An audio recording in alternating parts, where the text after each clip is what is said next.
মানে ইউসুফ নবীকে জামা ধরে টান দেওয়ার পরে উনি যে দৌড় দিয়েছিলেন, দরজার কাছে যাওয়ার পরে দরজা খুলেছে না? উনি দৌড় দেওয়ার সঙ্গে সঙ্গে দরজা খুলে গেছে না?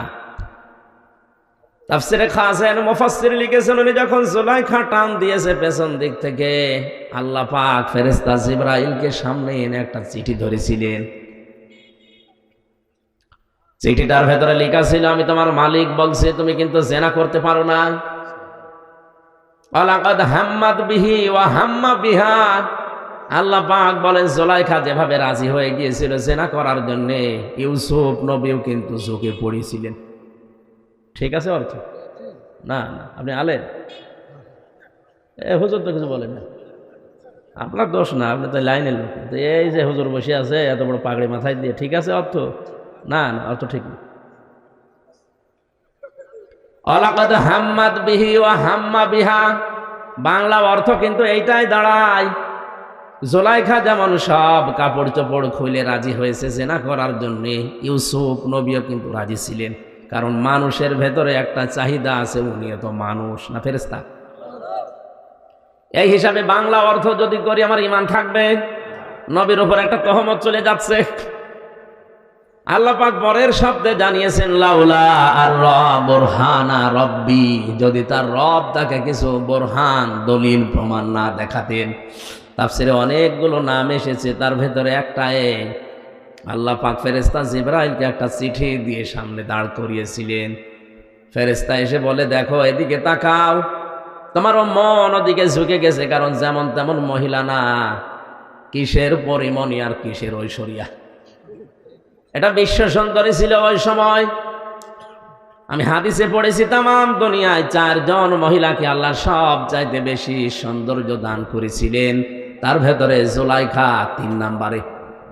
সব চাইতে বেশি সুন্দরী ছিলেন পৃথিবীতে আমাদের আদি মাতা হযরতে হাওয়া আলাইহিস সালাম। 2 নম্বরে ইব্রাহিম নবীর দ্বিতীয় প্রথম স্ত্রী হযরতে সারা। 3 নম্বরে জুলাইখা। 4 নম্বরে আমাদের নবী মুহাম্মদ রাসূলুল্লাহর ছোট মেয়ে ফাতিমাতুজ জোহরা রাদিয়াল্লাহু তাআলা আনহা। তামাম দুনিয়া এত সুন্দর করে আল্লাহর কাউকে বানাননি, কিয়ামত পর্যন্ত বানাবেন কিনা তাও জানি না। পুরুষের ভেতরে যে 2 জন মানুষের নাম আমরা জানি সবচাইতে সুন্দর ছিল, তার 1 নম্বরে আমাদের নবী মুহাম্মদ রাসূলুল্লাহ, 2 নম্বরে ছিলেন হযরত ইউসুফ। তাহলে পৃথিবীর শ্রেষ্ঠ সুন্দর সুন্দরী দাঁড়িয়ে আছে, যৌবনের চাহিদা আছে, সব কমপ্লিট, 10টা দরজায় তালা লাগানো।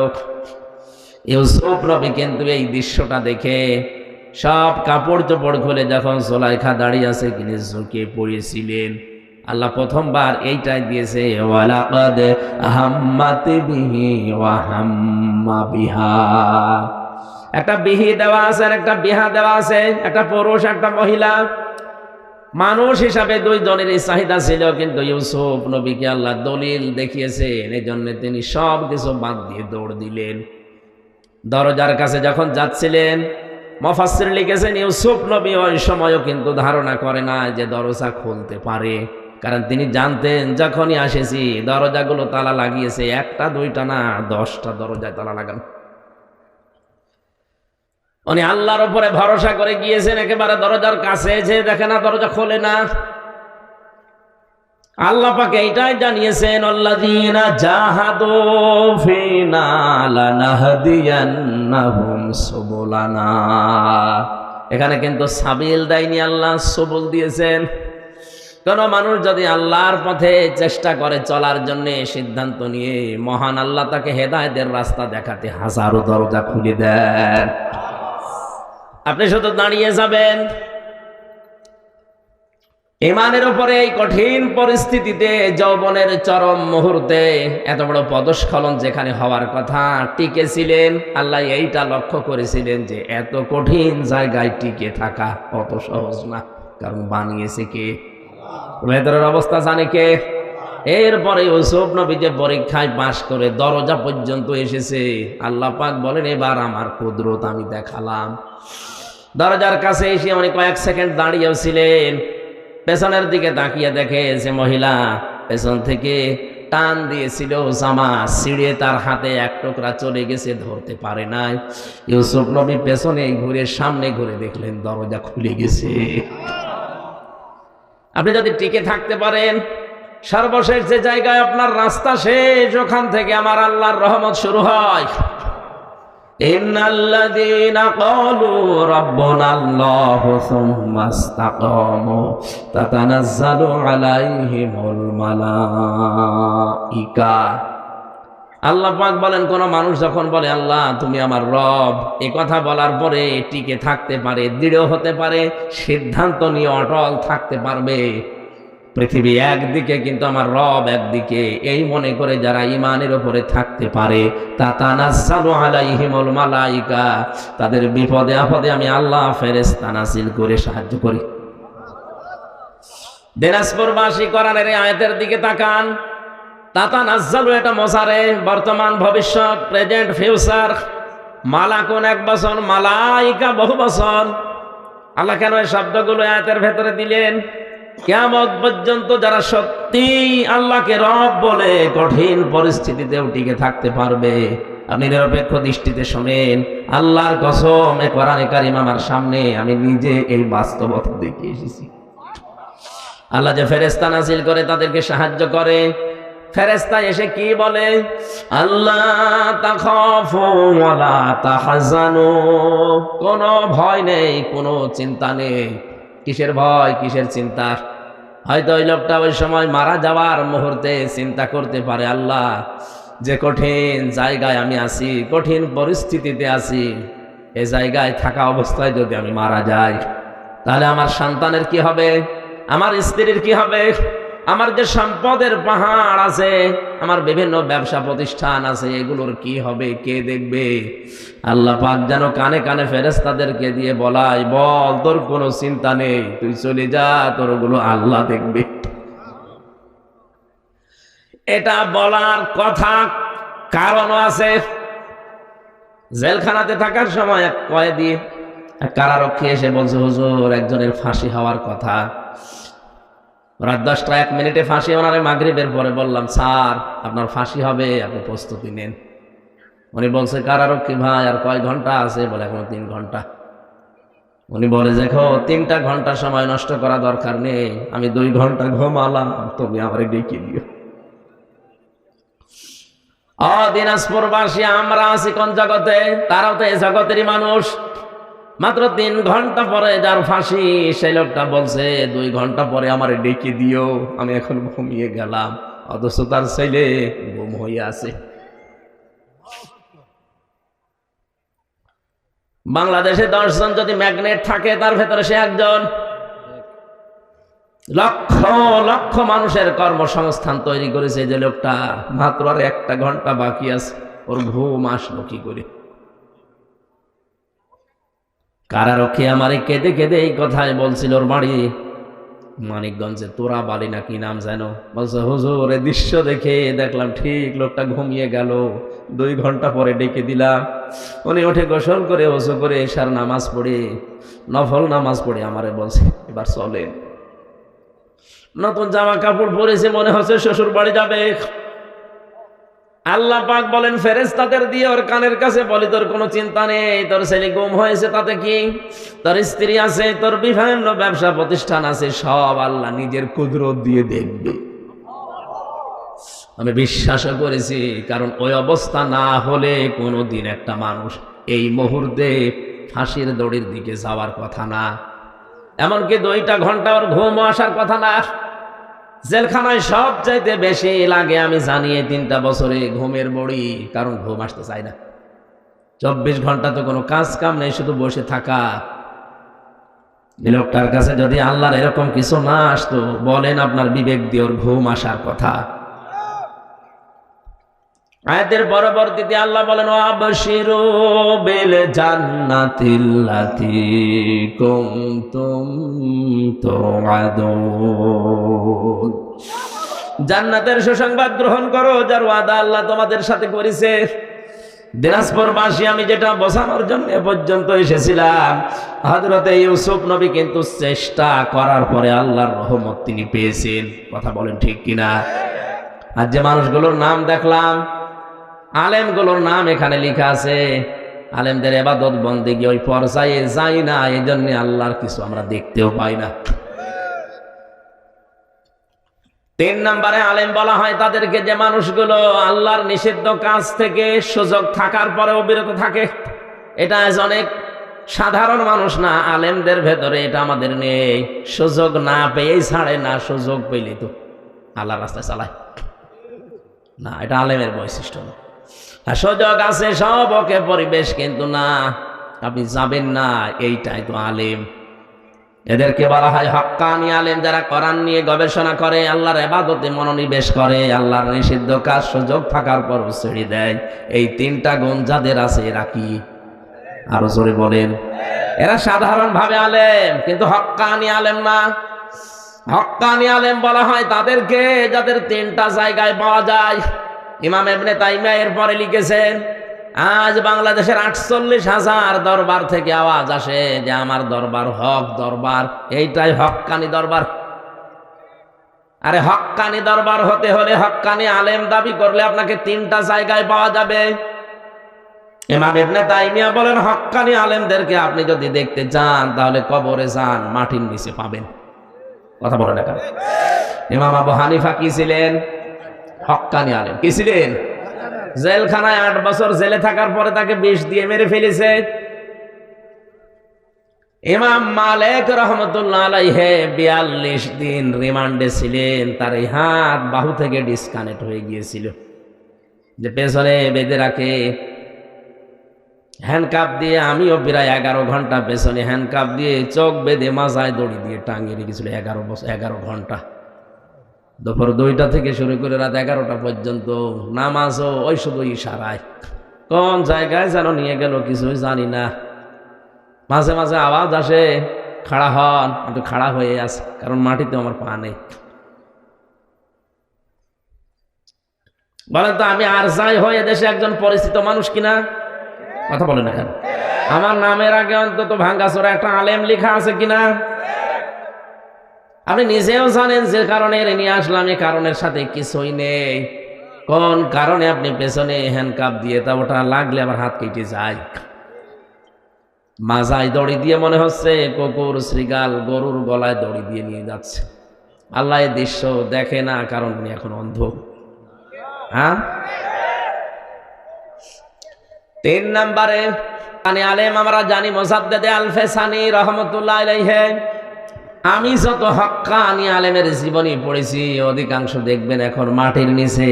2 নম্বরে হক্কানি আলেম পাওয়া যায় জিহাদের ময়দানে, 3 নম্বরে পাওয়া যায় সালেমের জেলখানা।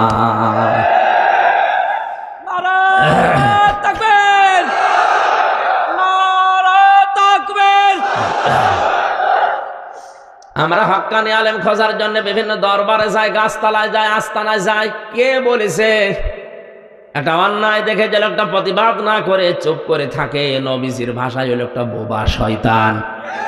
আরো আসতে বলেন। এদেশে আমার যতটুকু ধারণা কারো লাগতো না অন্যায় শুরু হলে 48,000 পীর যদি একবারে প্রেস ক্লাবের সামনে গিয়ে বলতে এটা চলতে দেব না, জীবন দেব, এটা চলতে দেব না, কোনো অন্যায় দেশে প্রমোট করতে পারতো না।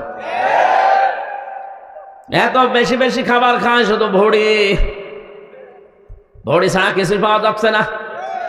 এত বড় বড় ভড়ি হয়, আমার তো মনে হয় উকুন মারা যাবে। মহিলারা ওদেরকে দেখে লজ্জা পায়। আল্লাহ, সেলিমে হয় আমাদের আর পেট হয় এর। কি পেট দাও, আগের পেট বানিয়েছে।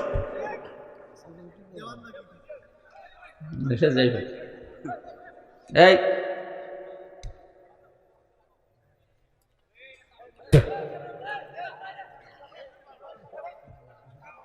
ঠিক আছে, জ্বরের বড়ি খেয়ে আসলাম তো, গার ভেতরে ঘেমে সব চলে যাচ্ছে। আবার বাতাস করলে তো ঝামেলা, গলা বসে যাবে।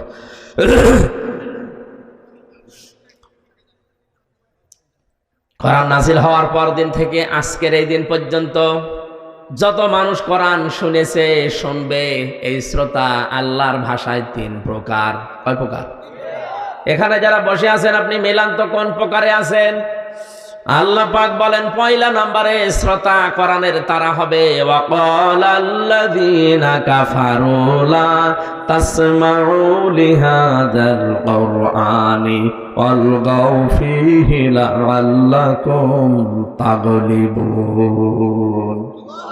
সূরা হামিম সেজদা 24 নম্বর পারা 18 নম্বর পৃষ্ঠার 10 নম্বর লাইনে 26 নম্বর আয়াত। এটা আল্লাহ পাক বলেন, হে নবী, কাফেরেরা কোরআন শুনবে না, শুনতেও দেবে না। যেখানে আয়োজন হবে ওরা হট্টগোল করে, গন্ডগোল করে, বিশৃঙ্খলা সৃষ্টি করে বন্ধ করে দেবে। আর ওরা মনে মনে মানুষকে বলবে, কোনো চিন্তা নেই, বন্ধ করো, গালেব হওয়া যাবে। যদি বিজয়ী হতে চাও তাহলে কোরআনের আলোচনা বন্ধ করো, কোরআনের তাফসীর যেখানে হয় ওটা বন্ধ করে দাও, তাহলে বিজয়ী হবে তোমরা। এই সিদ্ধান্ত কাফেরদের। কাদের? আরো জোরে বলেন, কাদের? কোরআনে কারিমের অনুষ্ঠানগুলো আজ বাংলার বিভিন্ন প্রান্তে যারা বিভিন্ন সোতানাতা ওসিলা দিয়ে বন্ধ করে দিচ্ছেন, আল্লাহর কসম আপনিও কাফের। আপনার নামের আগে যতই মুসলমান লেখা থাক, আর আপনার ওই যে কাঁটা আছে আগা, মনে করছেন আগা কাটা, আমি মুসলমান না। আগা কেটে দিলে মানুষ মুসলমান হয়, তাহলে ছাগল কি ছাগল মুসলমান না? আপনি তো মুসলমান ঠিক ওই ধরনের ছাগলের মতো। কোরআনের প্রথম শ্রোতাই হচ্ছে কাফেরেরা। কোরআন শুনলে বাধা দিত। এখন যদি বলেন না, ও হাজী সাহেবের নামের আগে মোহাম্মদ লেখা আছে, আরে ভাই, ও হজ করে এসেছে কাবা শরীফ থেকে, আর কাবার সভাপতি ছিল আবু জেহেল। ও তো শুধু একবার হজ করে চলে এসেছে, আর ওই ঘরের সভাপতি ছিল। কোরআনের শ্রোতা 2 নম্বরে তারা, ওরা শুনতেও আসে, বিশ্বাসও করে। আমির হামজা বানিয়ে বলবে না, আল্লাহর কথাই বলবে, শোনেও মন দিয়ে। ওয়াইযা কিলা লাহুম তাআলাউ ইলা মা আনজালাল্লাহু ওয়া ইলার রাসূলি রাআইতাল মুনাফিকিনা ইয়াসুদ্দুনা আনকা সুদুদা। সূরা নিসা 5 নম্বর পারা 7 নম্বর পৃষ্ঠার 1 নম্বর লাইনের 61 নম্বর আয়াত। এটা ফি জিলালিল কোরআন তাফসিরে আছে। হে নবী, যখন ওদেরকে বলবেন আসো আল্লাহর বিধানের দিকে, রাসূলের আদর্শের দিকে, রাআইতাল মুনাফিকিনা, আপনি দেখবেন মুনাফিক যারা, ওরা শুনতে এসেছিল, বিশ্বাসও করছিল, কিন্তু যখন দেখবে যে এগুলো তো আমাদের বাস্তবের সাথে মেলে না, কারণ আমরা যে রাস্তায় হাঁটি সে রাস্তায় এগুলো মিলছে না, তখন আস্তে করে পেছন দিক থেকে তারা কেটে পড়বে। এগুলো নির্ভেজাল টাটকা মুনাফিক। মোনাজাতের আগে দেখেন কোনটা ওঠে না, তাহলে একেবারে ওঠাউঠি করার দরকার নেই। আমি গুণ বললাম। 3 নম্বরে কোরআনের শ্রোতা তারা। আল্লাহ পাক বলেন, ইন্নামাল মুমিনুনা আল্লাযীনা ইযা যুকিরাল্লাহু ওয়াজিলাত কুলুবুহুম ওয়া ইযা তুলিয়াত আলাইহিম আয়াতুহু যাদাতুহুম ঈমানা ওয়া আলা রাব্বিহিম ইয়াতাওয়াক্কালুন। সূরা আনফালের 2 নম্বর আয়াত। এখানে একটা তথ্য আছে, এই ভালো করে শুনুন, বাইরে যে গীবত করবেন না। মত পার্থক্য থাকতে পারে এই আয়াতের ব্যাপারে আলেমদের, কিন্তু একটা মত তো আপনি নিতেই পারেন। একটু ভালো করে শুনবেন। এটা যদি বুঝে আপনি আমল করতে পারেন, আমার যতটুকু কোরআনের উপরে বিশ্বাস আছে, বাস্তবতায় আমি যা দেখছি, এদেশের হাজারো দরবার এমনি বন্ধ হয়ে যাবে। একটু মিলান তো। আল্লাহ বলেন কোরআনের শ্রোতা 3 নম্বরে তারা, যাদের সামনে আল্লাহর আয়াত পড়লে ওদের অন্তরাত্মা কেঁপে ওঠে, ওদের কলবে কাঁপ ধরে। কোথায়? বলেন বলেন। ওয়াইদা তুলিয়াত আলাইহিম আয়াতুহু যাদাতুহুম ঈমানা। আরে মানুষগুলোর সামনে কোরআনে কারীম তেলাওয়াত করলে যখন ওরা বোঝে, অনুধাবন করে, উপলব্ধি করতে পারে, তখন ওদের ঈমান যা আছে আরো বেড়ে যায়। কোরআনের আলোচনা ঈমান বাড়ে ঈমানদারের। কার? আরো জোরে বলেন। এ কোরআন নবীজি আবু জেহেলের সামনেও পড়েছিলেন, আবু বকরের সামনেও পড়েছিলেন। 2টার নামের আগে কি আছে? আবু। বলেন বলেন। এক আবু জেহেল কোরআন শোনার পরে ওর শয়তানি বেড়েছে, আর এক আবু বকর কোরআন শোনার পরে ওনার শয়তানি না, ওনার ঈমান বেড়ে গেছে। এখানে যদি আবু বকরের মতো মন নিয়ে বসেন, মাস্ট বি আপনার ঈমান বাড়বে। এ গ্যারান্টি আল্লাহর। যাদাতুহুম ঈমানা, আপনার ঈমান বাড়বে। কিন্তু আবু জাহেলের মন নিয়ে যদি কেউ বসে, ওর ঈমান না, ওর শয়তানি বাড়বে।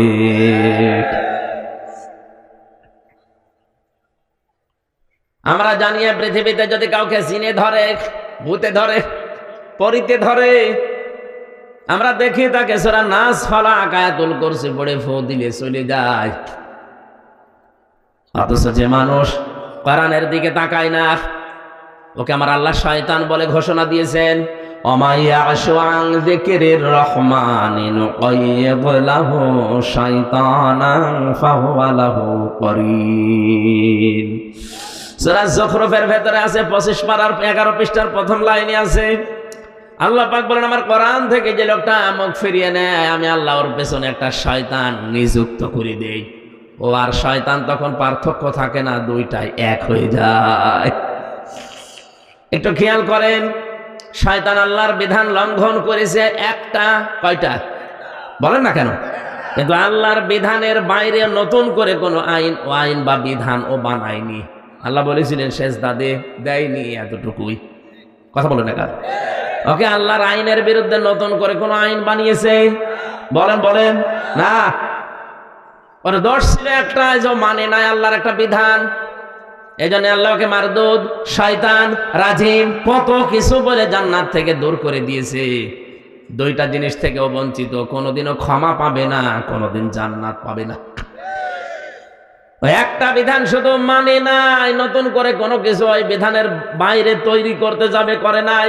কিন্তু যে মানুষ আল্লাহর শ্রেষ্ঠ সৃষ্টি দাবি করার পরে আল্লাহর আইন মানে না, আল্লাহর এগেনস্টে নতুন করে আইন বানিয়ে পরিবার, সমাজ, রাষ্ট্র চালাতে চায়, এটা তো শয়তানের দাদা। জিন শয়তান আয়াতুল কুরসি নাস ফালাক পড়লে চলে যায়। আর এরকম শয়তান যারা আছে, এদেরকে পুরা কোরআন পড়িয়ে ফু দেবেন।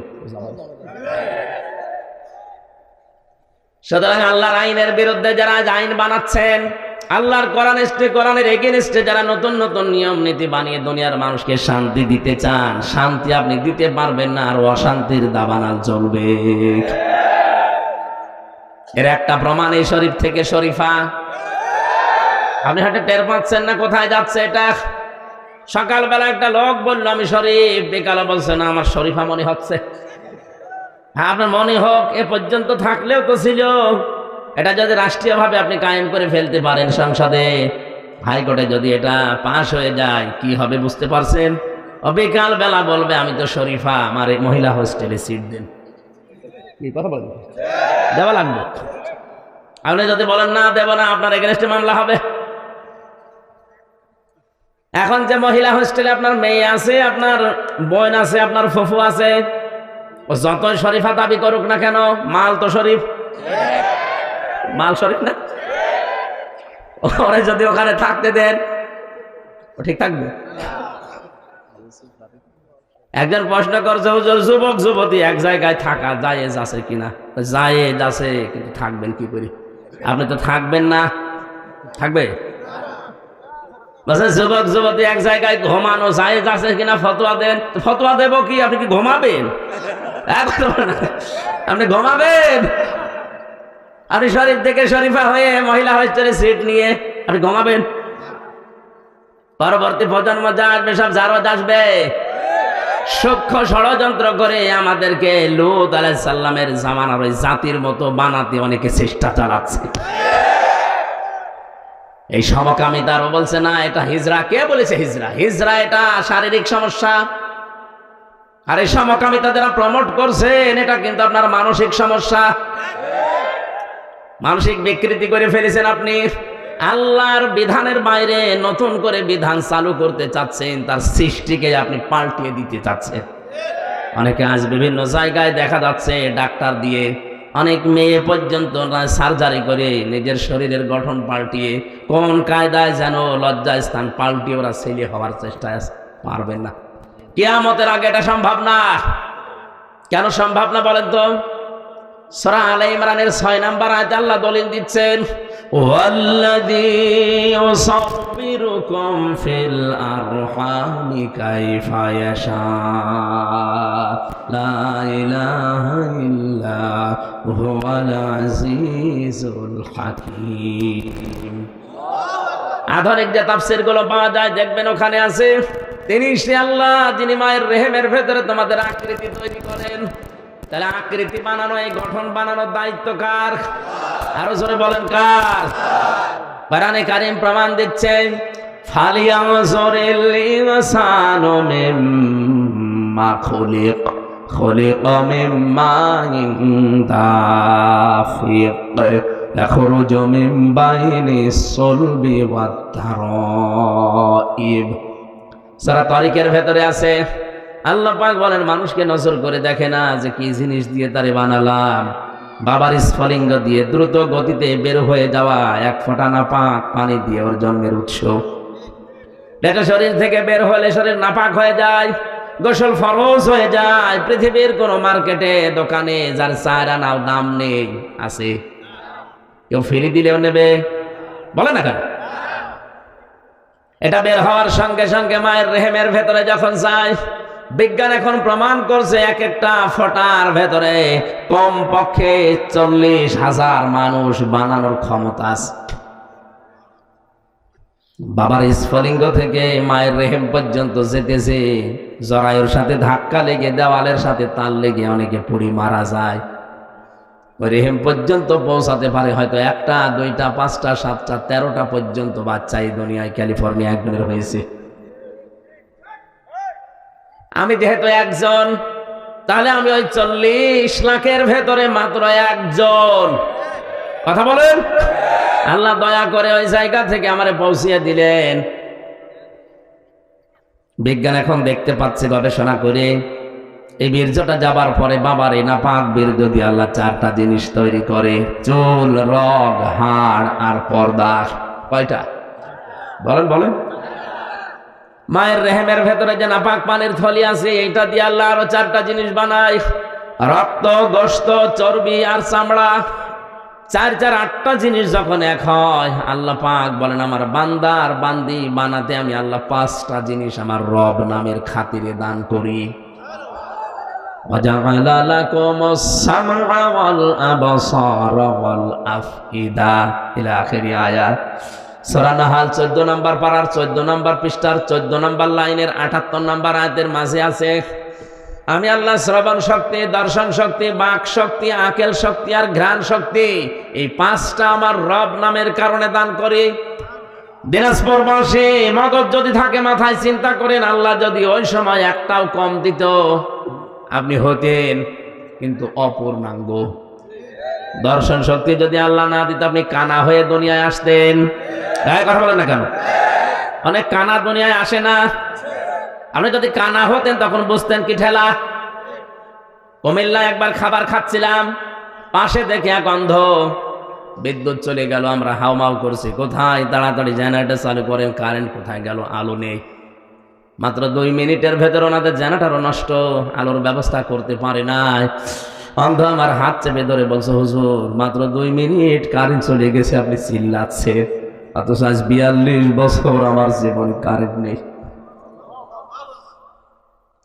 2 মিনিটের ভেতরে যদি আপনি এত চিল্লাপাল্লা করেন, আমি 42 বছরে তো আমার কান্নাকাটি করার দরকার কি? আল্লাহ হারিয়েছি আমি ছাড়া দুনিয়ায় কেউ জানে না। আপনি একটু চিন্তা করেন, যারা অন্ধ, উনি ওই দিন একটা তথ্য বলেছিলেন, হুজুর আপনারা যারা চোখওয়ালা মানুষ স্বপ্ন দেখেন, কিন্তু আমরা যারা অন্ধ তারা স্বপ্ন দেখি কিন্তু কিছু দেখতে পাই না, শুধু আওয়াজ শুনি। কত বড় নিয়ামত এই দর্শন শক্তি আল্লাহ পেটের ভেতরে আপনাকে দিয়েছেন। আল্লাহ পাক বলেন 8 5 13টা যখন এক হয়ে যায়, তখন ওর আকৃতি তৈরি করার জন্য ফেরেশতারা আমাকে 40 দিন পরে যেটা পাল্টায়, আমারে জিজ্ঞাসা করে এটা করব কি? এর ছেলে বানাবো না মেয়ে বানাবো? ইয়াখলুকু মা ইয়াশাউ ইয়াহাবু লিমান ইয়াশাউ ইনাসা ওয়া ইয়াহাবু লিমান ইয়াশাউ যুকুর। সূরা শুরা 49 নম্বর আয়াতে আছে, আল্লাহ পাক বলেন তিনি সৃষ্টি করেন যেভাবে ইচ্ছা, কাউকে মেয়ে কাউকে ছেলে। এই যে কাউকে মেয়ে কাউকে ছেলে, সিদ্ধান্ত আসে কার থেকে? বলেন বলেন। আল্লাহ সিদ্ধান্ত নিয়ে লোকটাকে বানিয়েছে পুরুষ ছেলে। এটা এখন বলে না আল্লাহর আইন আমার ভালো লাগছে না, আমি মেয়ে হয়ে যাব। আল্লাহর চাইতে বেশি বোঝে। সুতরাং পাগলামি যারা করছেন আপনারা থামেন। আপনারা কোন উদ্দেশ্যে করছেন কেউ ধরতে না পারলো, আলেমরা ধরে ফেলেছে। জাতিকে আপনারা আল্লাহর গজবে ফেলার জন্য চেষ্টায় আছেন। লূত নবীর জামানায় এই গণাটা চালু হওয়ার কারণে আল্লাহ তাদেরকে ধ্বংসই শুধু করেননি, ওই জায়গাটা ডেড সি, মৃত সাগর বানিয়ে দিয়েছে জর্ডানে। এখনো পৃথিবীর ইতিহাসে আছে না নেই? ওখানে কোনো কিছু ডোবে না, সব ভেসে থাকে। আপনি নিজে দেখে আসেন। এই গজবের যদি বাংলাদেশেও গ্রাস করে আর চালু হয়ে যায়, আল্লাহর কসম এই সমকামিতার কারণে বাংলাদেশটা আল্লাহ ডুবিয়ে দিতে পারে। এমনিতে ডোবার ভেতরে আছি আমরা। কক্সবাজারের যে বিশাল সমুদ্র, আমার মনে হয় 50 হাত উঁচু হয়ে যদি একবারে পানি আসে, দেশটা আর খুঁজে পাওয়া যাবে না। আপনি কার ভরসায় এই কাজ করেন? একটু ভয় আসে না মনের ভেতরে?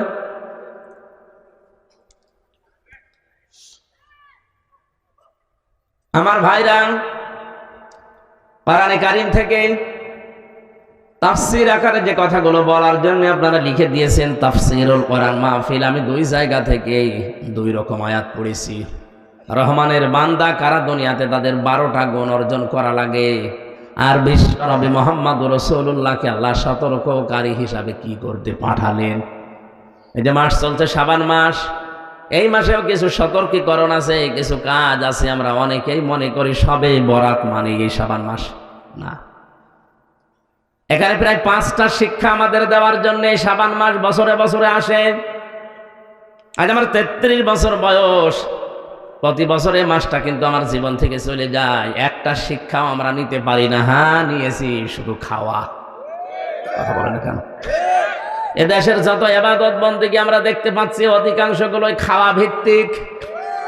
সবে বরাতে খাওয়া, সবে কদরে খাওয়া, সবে মেরাজে খাওয়া, মানুষ মরে গেলে খাওয়া, জন্ম হলে খাওয়া। এই কথা বলছেন কেন?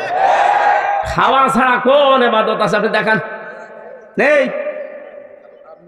আর মুসলমানদের আর কিছু জানা না থাক, কি করে খাওয়া লাগে 2 নাম্বারই করে, এটা ভালো জানে। যে থাকা অবস্থায় আমার দাদা মারা গিয়েছিল, একবার বলছিল একটা গল্প। এক লোক মুসলমান, খ্রিস্টান আর ইহুদি 3 জন মিলে বন্ধুত্ব করে দোস্তি করে বেড়াতে গেছে। সন্ধ্যাবেলায় 3টা 4টা রুটি কিনে বলছে আমরা খেয়ে নেই। 3 জন 3টা খেয়ে আর একটা আছে। ইহুদি খ্রিস্টান বলছে আমরা তো এখন খেলাম, এইটা রেখে দাও, পরে ক্ষুধা লাগলে খাওয়া যাবে। মুসলমান বলছে না, আসো টেনে ছিঁড়ে ভাগ করে খেয়ে ফেলি, ওর ধান্দা শুধু খাওয়া। খ্রিস্টান বলছে না, এখন ঘুমাও, রাতের বেলা ঘুমের ভেতরে যে আশ্চর্য স্বপ্ন দেখবে সেই রুটি খাবে। মুসলমান বলছে এবার ঠিক আছে, ঘুমাও। ওরা 2 যখন ঘুমিয়েছে, ও উঠে রুটি খেয়ে মুখ মুছিয়ে এবার ঘুমিয়েছে। ইহুদি ডাক দিয়ে বলো ভাইরা ওঠো, আমি আশ্চর্য স্বপ্ন দেখলাম। কি? আমি দেখি আমার নবী মুসা আলাইহিস সালাম 6ষ্ঠ আসমানে আমারে ডাক দিল, উম্মত তোর উপরে আমি খুশি। ওই যে রুটি আছে তুই খাবি। এত উপরে নিয়ে আমার নবী যদি আমারে বলতে পারে এ রুটি আমার, রুটি আছে। খ্রিস্টান বলছে তোমার স্বপ্ন হইলো। আমার নবী ঈসা আমারে ডাক দিয়ে বুকের সাথে বুক মিলিয়েছে, কপালে চুমা দিয়ে বলে উম্মত তোর জীবনের উপরে আমি খুশি, ওই যে রুটি আছে তুই খাবি। রুহুল্লাহ বলা হয় যাকে এত বড় পাওয়ারফুল নবী, বাবা ছাড়া দুনিয়ায় এসেছে, এই নবী আল্লাহর ছেলে বলে আমরা জানি। সুতরাং রুটি আমার। মুসলমান তো ওঠে নাও, জেগে ঘুমাচ্ছে। আরে চিমটি দিয়ে তুলেছে, ওঠ, রুটি আর নেই। অত জানে রুটি আছে কি নেই। শেষে ওইটা বলছে তোমাদের স্বপ্ন আমি সব শুনেছি, এটা স্বপ্ন হইল। তোমরা যখন ঘুমিয়ে আছো, আমি দেখি বিশাল এক দৈত্য দানব বড় এক মগর নিয়ে আমার সামনে এসে বলছে, এই মুসলমান জীবন যদি বাঁচাতে চাস রুটি খা। আমি করবো কি? জীবন বাঁচানোর তাকিদে রুটি খেয়ে ফেলিস। ইহুদি খ্রিস্টান বলে ভাই এত বড় বিপদ গেল, তুমি ডাকতে পারলে না। ডাকবো কি করে? একজন আছে 5ম আসমানে আর একজন 6ষ্ঠ আসমানে, আমি তো খুঁজে পাইনি। খাওয়া কি করে লাগে আমরা অন্য কিছু না জানলে এই ধান্দাটা ভালোই জানি। খালি খাওয়া খাওয়ার উপরেই চলছে। অথচ মুসলমানদের যে দুইটা দিবস আমরা জানি, ঈদুল আজহা, ঈদুল ফিতরে শুধু খাওয়া না, আগে খাওয়াবেন এরপরে খাবেন। কি ঈদুল ফিতরে আপনি নিজে 1 মাস রোজা রাখার পরে মরণের খাওয়া খাবেন, হবে না। আগে যাকাত দেন, ফিতরা দেন, দান করেন, সেমাই কিনে দেন, গরিব মানুষ খাবে, হাসবে, ওর হাসি দেখে আপনি হাসবেন। ঈদুল আজহাতেও তা জবাই করে আপনি পশু খেয়ে ফেলবেন, হবে না। আগে গরিবকে পৌঁছিয়ে দেন, গরিবের সন্তানগুলো খাবার খাবে, হাসবে, ওর আনন্দ দেখে আপনি আনন্দ করবেন। তাহলে ইসলামের ইবাদত হচ্ছে আগে ত্যাগ, এরপরে ভোগ। বলে না কেন? এ বাকি বাদ দিয়ে আর যা আছে আপনি তাকান, আগে ত্যাগ না আগে ভোগ? খালি খাবো নেবো, এই নতুন নতুন দিবস তৈরি হয় আর খালি খাওয়া বাড়ে। এই যে কয়েকদিন আগেও একটা দিবস, কয়েকদিন পরে আসবে 14ই ফেব্রুয়ারি, এটাও একটা দিবস অনেকে বানিয়েছে। এই দিবসে খালি খাবো নেব, কথা বলে দেখেন। ও আর 25 মিনিট আছে। এনাকে অনেকে এখানে টাকা পয়সা 1 বছর ধরে গুছিয়েছে, উনি ওই শরীফাকে ফুল কিনে দেবে। এ দিবস মুসলমানদের জন্য না, মুসলমানদের দিবস শুধুমাত্র ওই 2টা। কান খাড়া করে শোনেন, যত বড় গুরুত্বপূর্ণ মানুষ আপনার জীবন থেকে হারিয়ে যাক, সর্বনিম্ন আপনি শোক পালন করবেন 3 দিন। কয়দিন? বলেন। হ্যাঁ, মহিলার যদি স্বামী মারা যায় 4 মাস 10 দিন, সেটা আলাদা। পৃথিবীতে আর যারা যায় হারায়, সে মা হোক, বাবা হোক, ছেলে হোক, মেয়ে হোক, নেতা হোক, যদি হারিয়ে যায়, মারা যায়, তার জন্য শোক পালন করার সর্বোচ্চ কয়দিন? আর আমরা এমন মানুষ হারায়, তার জন্য শোক চলছে, কিয়ামত পর্যন্ত চলবে, তাও শোক শেষ হবে না। কোন জায়গা থেকে আপনি ইসলাম নিয়েছেন? আমি আশা করছি আপনার বিবেকের দরজায় ধাক্কা লাগবে। এরপরেও যদি আপনার কিছুই মনে না হয়, আমার মনে হয় আপনার বিবেকের উপরে পোশাক করেছে। অবশ্য ঠিক আছে, আপনার বিবেকটা খুলবে তো ইনশাআল্লাহ। আল্লাহ রাব্বুল আলামিন 3 নম্বরে যেটা বলতে চেয়েছিলেন, যাদাতহুম ঈমানা, তাদের ঈমান বেড়ে যায়। তাহলে আল্লাহর আইন মানে নাই, কিন্তু নতুন করে আইন আর বানায়নি। এজন্য আল্লাহ তাকে মারদুদ, রাজিম, শয়তান, বের হয়ে যা, দূর হয়ে যা, ক্ষমা পাবি না, জান্নাত পাবি না, এত কথা বলেছে কোরআনে। আর যে মানুষ আল্লাহর আইন মানে না, আল্লাহর আইনের বিরুদ্ধে নতুন করে আইন বানায়, বলেন তো এটা আল্লাহর কাছে শয়তানের চাইতেও খারাপ কিনা? আমি আর নিচে নামলাম না, এরপরেও আপনি না বোঝার ভান করে আছেন, আমি জানি, কিন্তু যারা বোঝার তারা বুঝেছি। আয়াতের মূল শব্দ ছিল কি? অজিলাত কুলুবুহুম। অজিলাত মানে ধাক্কা দেয়, কাঁপন ধরে। কুলুবুহুম তাদের কলব। এই ভালো করে শোনেন, মানুষের কলব আমরা অনেকেই মনে করি কলব আছে বাম স্তনের 2 আঙ্গুল নিচে। এই কারণে পীর সাহেবরা বলে ধাক্কা দাও, বলে না? এই যে কফ লাম বা কলবুন, কলব শব্দের শাব্দিক অর্থ কোরআনে কারিমে আল্লাহ বিস্তারিত দিয়েছেন। লাহুম কুলুবুন লা ইয়াফকাহুনা বিহা। সূরা আরাফে আছে 9 নম্বর পারা 13 নম্বর পৃষ্ঠার 2 নম্বর লাইনের 179 নম্বর আয়াতের মাঝে আছে। আল্লাহ বলেন এদের কলব আছে, হৃদয় আছে, কিন্তু চিন্তা নেই। কি নেই? বলেন। এই কোন দিকে তাকিয়ে আছো? কি করা লাগবে? আরে ভাই ঠিক আছে, আমার সব মনে আছে। আগে ভালো করে শোনেন, আমি প্রশ্ন করবো পরে। যদি বলতে না পারেন, আপনি এখানে বসাচ্ছেন।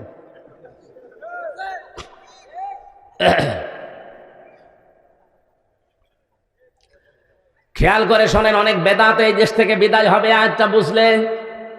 আল্লাহ বলেন তাদের কলব আছে, হৃদয় আছে, কিন্তু কোনো চিন্তা নেই, তারা বোঝে না। তাহলে কলবের কাজে আয়াত দ্বারা প্রমাণ কি? চিন্তা করা, বোঝা, কি করা? বলেন।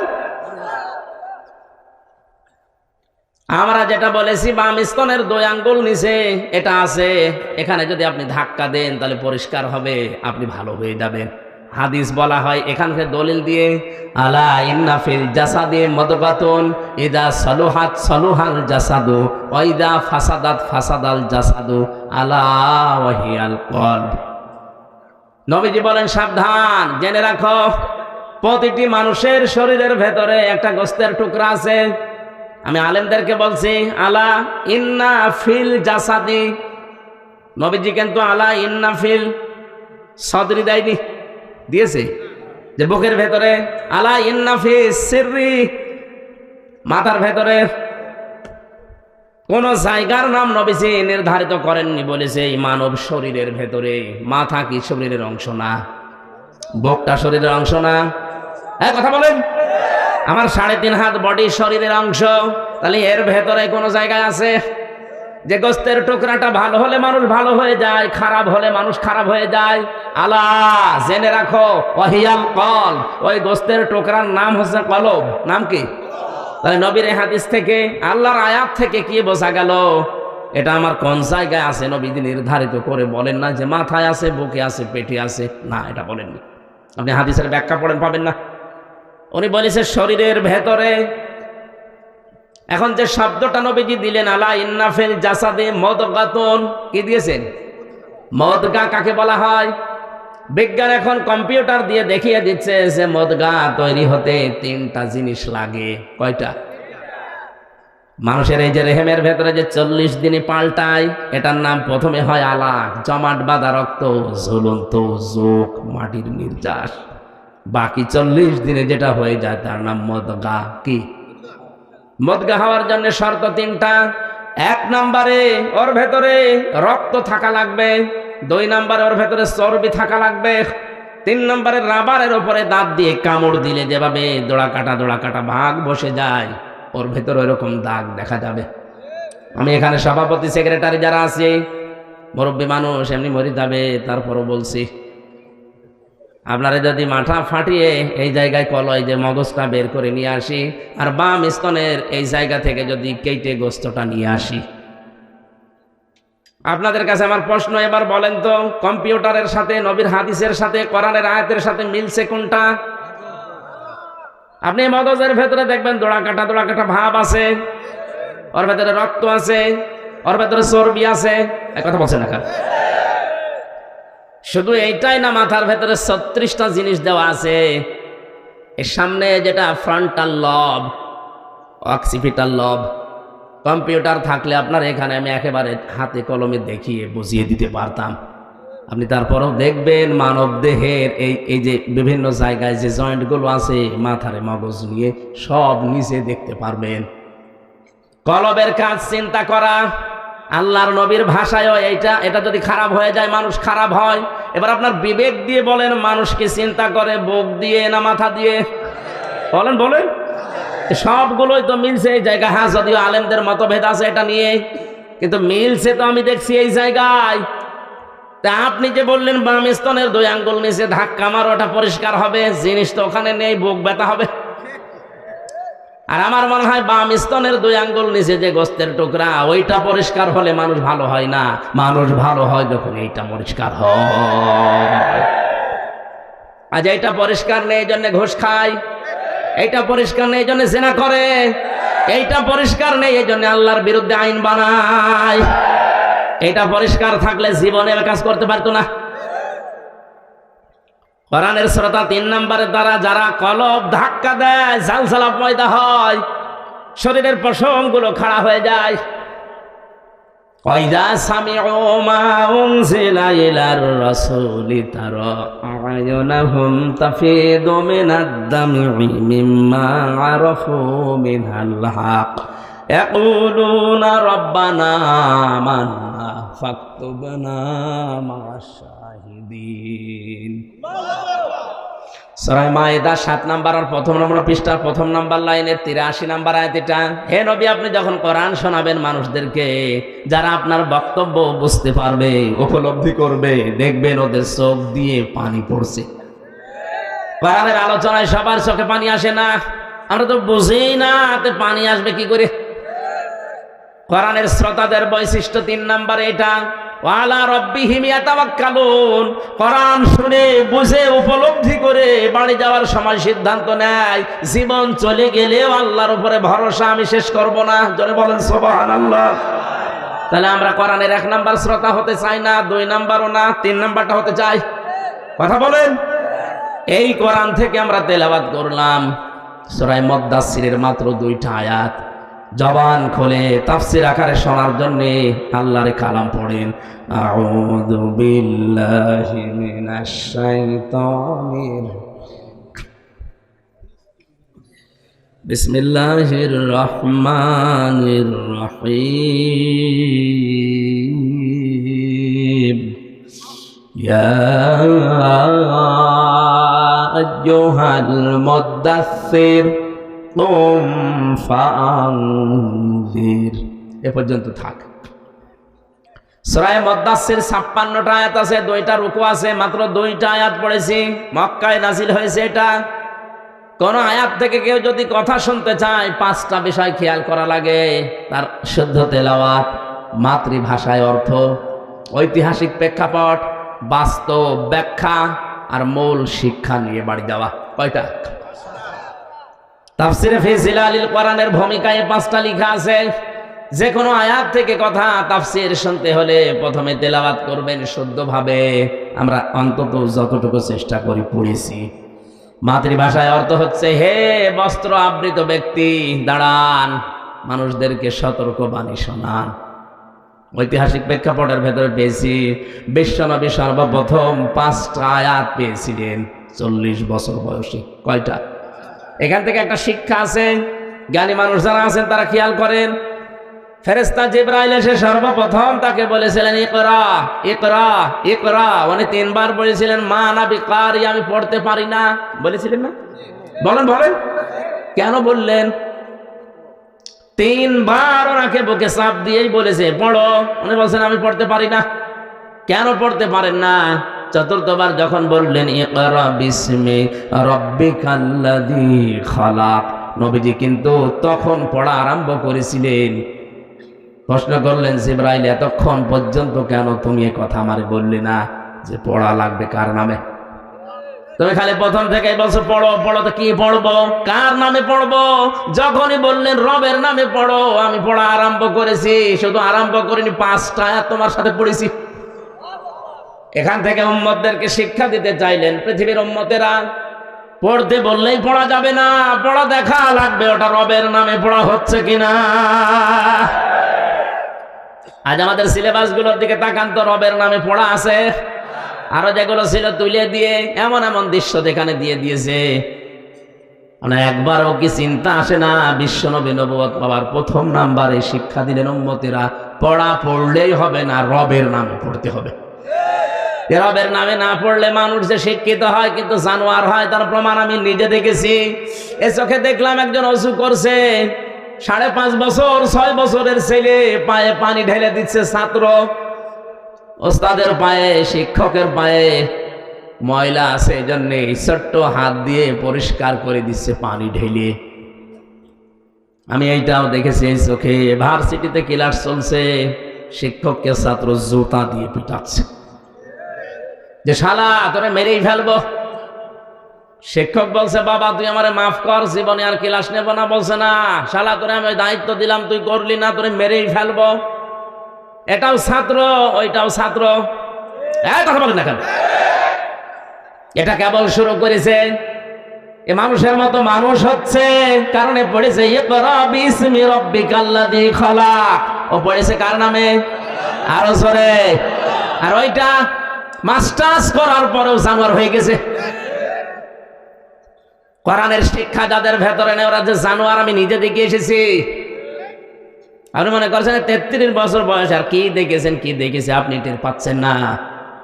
বাস্তবে এমন এমন মানুষের সাথে সময় কাটিয়েছি, ওগুলো মানুষ বললে গোনা হবে। সর্বোচ্চ বিদ্যাপীঠ থেকে মাস্টার্স করিয়ে এসে ওই জায়গায় ওই চেয়ারে বসা, কিন্তু মানুষের সাথে এমন আচরণ করে, আমার নিজের সাথে যদি এটা করে তো এই লোকটারে ধরলে কি করতো? অথচ লোকটা মাস্টার্স করা।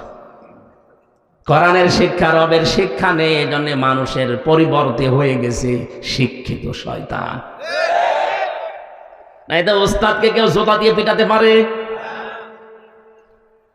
নবীর এই শিক্ষা আমরা যদি উম্মত হিসাবে নিতে না পারি, আগামীতে আপনি যে প্রজন্ম রেখে যাচ্ছেন ওটা আপনার জন্য রব্বির হামহুমা কামা রব্বায়ানি সাগীরা দূরের কথা, কবরের পাশে এসে দাঁড়িয়ে প্রসাব করবে।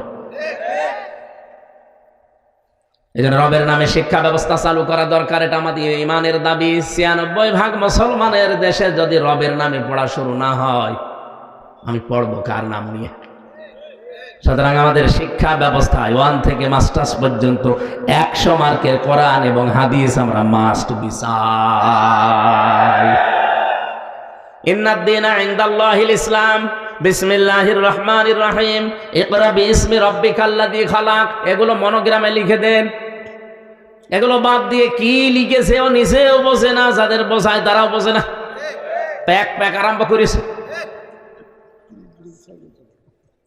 আশা করছি আপনি বিবেক দিয়ে শুনছেন, যারা উপলব্ধি করছেন। আর যারা শোনার পরে যাদের কলব নেই, মরে গেছে, মরা মানুষের সামনে বলা আর না বলা সমান। আমার ভাইরা, আমি কলবের পরিচয়টা দিতাম না, এই কারণে দিয়েছি, যারা আজ মানুষকে ধোঁকা দিয়ে বোকা বানিয়ে বাম স্তনের 2 আঙ্গুল নিচে গোস্তের টুকরা কলব, এটা ধাক্কা মারো পরিষ্কার হবে, এই কথা বলে পরিষ্কার করাছে। জিনিস যদি ওখানে না থাকে, কারণ চিন্তা করে মানুষ মাথা দিয়ে, আর মগজের যে সিস্টেম মদগার সাথে মিলছে মাথা, এটা মেলে না। তাহলে এই ব্যবসাগুলো আজ বাংলাদেশে যারা বিভিন্ন মরিদ নিয়ে করছে, যে ধাক্কা লাগাও, ও যখন বুঝবে কি ধাক্কা লাগাবো, এখানে তো জিনিস নেই, আমার বুক ব্যথা হবে, আমি আরো দলে নেই, তখন ওদের দরবার এমনি বন্ধ হবে। তখন ওই সময় তোরা আমির হামজাকে দেখতে পারবে। কথা বলে না কেন? এই জন্য বলো পীর বিরোধী। কিসের পীর বিরোধী? আপনি ভণ্ডামি করে খাচ্ছেন। চট্টগ্রাম সিলেট বিভাগে গরম সন্নি ঠান্ডা সন্নি নাম নিয়েছে, কাজ কামার নেই। আমার স্টেজে কত আলিম বসে থাকে, তারা ভুল ধরতে পারে না। ওর নামের আগে পীরে কামেল লেখা আছে, ও ভুল ধরে বসে আছে। ওর পেটে বোম মারলে অর্থনীতি কারে বলে ইসলামী, ও বলতে পারে না। 48,000-এর উপরে পীর। আমি অহংকার করে বলছি না, আল্লাহর কসম আমি অহংকার করে বলছি না। 48,000 পীর আছে দেশে, হাতে গোনা কয়েকটা বাদ দিয়ে ইসলামী অর্থনীতির যে নিয়ম নীতিগুলো আছে 27টার উপরে যদি কেউ বলতে পারে, আমি বলে দেবো। অথচ বিশাল হক্কানি দরবারের ডিলার নিয়ে বসে আছে। মোশারাকা কি, মোদারাবা কি, মোরাবাহা কি, এক একটা আবার 6 প্রকার, 5 প্রকার, 3 প্রকার, ও কিচ্ছু জানে না। ইসলামী যে অর্থনীতি একটা চ্যাপ্টার আছে, এটা যে একটা ইবাদত, ও জানেই না, পীর হয়ে বসে আছে। অথচ নামাজের পরে আল্লাহ যাকাত ভিত্তিক অর্থনীতির কথা দিয়েছেন না দেননি? কয়বার?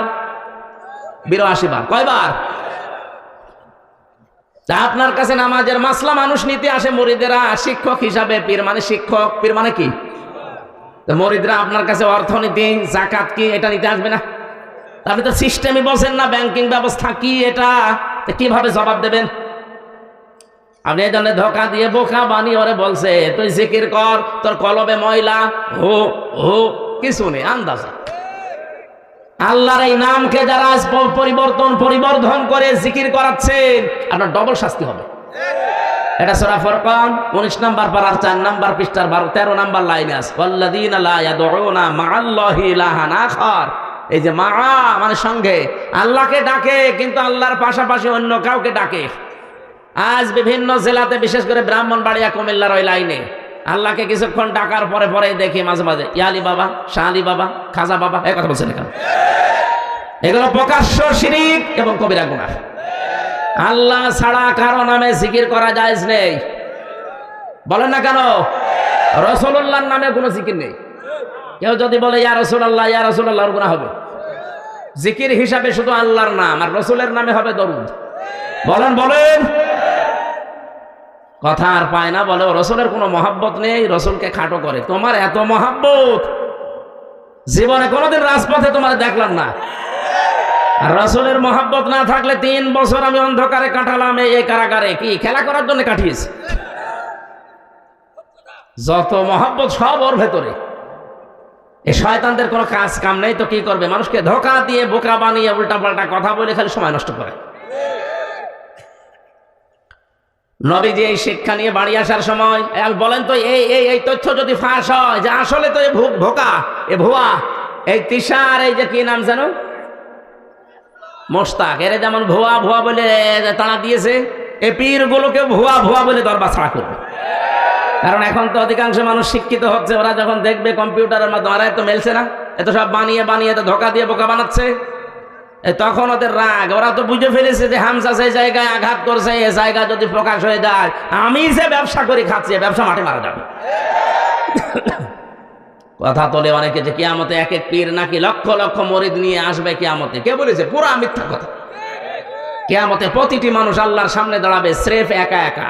সূরা মরিয়ম 16 নম্বর পারা 10 নম্বর পৃষ্ঠা 15 নম্বর লাইনের 85 নম্বর আয়াতে 95 নম্বর আয়াতে আছে ওয়াকুল্লুহুম আতিহি ইয়াউমাল কিয়ামাতি ফারদা। কিয়ামতে প্রতিটি মানুষ আল্লাহর কাছে দাঁড়াবে কয়জন করে? আর যেই লোকটা আয়াতের বিরুদ্ধে কথা বলে যে কিয়ামতে আমার পীর সাহেব লক্ষ লক্ষ মুরিদ নিয়ে আসবে, এটা কি আয়াতের সাথে মেলে? বলেন বলেন। এই যখন বুঝে ফেলে তখন বলে যে হামজা পীরদের বিরোধী, এরে আর আসতে দিও না। না, যে জিনিস যত ভালো তার নকল বের হয় তত বেশি। পীর সাহেব তো ভালো জিনিস, পীর মানে শিক্ষক। আপনি যেটা জানেন না ওনার কাছে জেনে নেবেন। তো জানবেন কি করে? নিজেই তো জানেন না। পীর বাংলাদেশের চট্টগ্রামের মরহুম মাওলানা আব্দুল জব্বার, এইটা পীর। আর এমন এমন পীর বের হয় যা 30 তলা বাড়ি, লঞ্চের ব্যবসা করে, কোটি কোটি টাকার মালিক, সুপার মার্কেট, কোনো কিছুর অভাব নেই। আর পীর থাকবে না খেয়ে। মাওলানা আব্দুল জব্বারের থাকার মতো একটা কুড়ে ঘরও ছিল না, সব দিনের জন্য দিয়েছিল। আর আমরা এমন পীর, সুপার মার্কেট আমার। জোরে বলেন সুবহানাল্লাহ। এই ব্যবসায় যখন ভাটা পড়বে, মানুষ যখন জেনে ফেলবে, কারণ এটাই যে রেকর্ড হচ্ছে, কালকে সারা দেশে ছড়াবে। যখন দেখবে মানুষের না এত ধোকা দিয়ে বোকা বানাচ্ছে, তখন ওদের তো কিছু বলতে পারবে না, রাগ ধরবে আমার উপরে। প্রশাসনকে যে বলবে যে পীর বিরোধী, এ যেন আমাদের দিনাজপুরে না আসে। আর ওরা তো ওই রকমই, ও তো বোঝেও না কি ভালো কি মন্দ, মনে করবে যে হ্যাঁ পীর সাহেব বলছে, ঠিক আছে, ও হুজুরের আসতে দেবো, যে বন্ধ করে। নবীজি মুহাম্মদুর রাসূলুল্লাহ 5টা আয়াত নিয়ে আসছিলেন, এত ভয় পেয়েছিলেন। বিশ্বনবী বলেন বাড়িতে যাওয়ার সময় দেখি ওই ফেরেশতা আকাশ আর জমিনে বিশাল একটা চেয়ারের ভেতরে উনি আছে, ওনাকে দেখে আমি ভয় পেয়ে গেলাম। তাফসীরে ইবনে কাসিরে পড়েছি বিশ্বনবী দৌড় দিতে গিয়ে পড়িয়ে গিয়েছিলেন। তাড়াতাড়ি করে নিজেকে সামলিয়ে বাড়িতে এসে স্ত্রীকে বললেন জাম্মিলুনি জাম্মিলুনি ইয়া খাদিজা, আমার ঢেকে দাও, আমি ভয় পেয়েছি। হযরতে খাদিজা ওই দিন 5টা কথা বলেছিলেন। কয়টা? আরো জোরে বলেন বলেন। কোন স্ত্রী যদি তার স্বামীর পক্ষে এই 5টা কথা বলতে পারে, ওই স্বামী আল্লাহর জান্নাতি। এখন আমার যে শরীর, গলা, এমনকি 12টা বাজে, এখন কিছুক্ষণ পরে বোম ফুটবে কি, আর 1 মিনিট পরে বোম ফোটা শুরু হবে। এই জন্য কোম ফাংজিরের ব্যাখ্যা এখন আর সম্ভব না, আগামীতে নিয়ে আসেন।